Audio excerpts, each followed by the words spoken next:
અમદાવાદના શહેરીજનો વરસાદની શરૂઆતમાં ખાડારાતથી ત્રાહિમામ થયા। વાસણા વિસ્તારમાં ખરાબ રોડથી હાલાકી જોવા મળી રહી છે। શહેરમાં ખરાબ રોડ તો ક્યાંક આખો રોડ જ ગાયબ જોવા મળી રહ્યો છે। તંત્રની જવાબદારીથી બનેલા રોડ તૂટ્યા બાદ બેદરકારી સુધારવા કોઈ તૈયાર નથી। ખરાબ રોડ પાછળ તંત્રની બેદરકારી હોવાનું સ્થાનિકો આક્ષેપ કરી રહ્યા છે। વાસણા વિસ્તારમાં ખરાબ રોડથી વાહન ચાલકો ત્રાહિમામ થયા છે। શહેરમાં અનેકવાર અકસ્માત થતા હોવા છતાં તંત્રની બેદરકારી જોવા મળી રહી છે।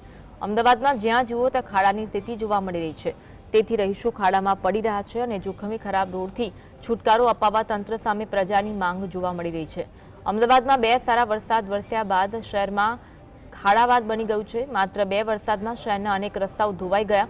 અત્યાર સુધીમાં એએમસીના ચોપડે 1183 ખાડા નોંધાયા।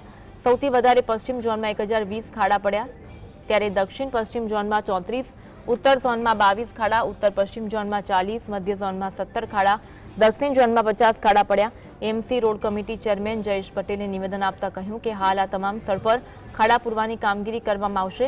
ગયા વર્ષે 60,000થી વધારે નાના મોટા ખાડા શહેરમાં પડ્યા હતા।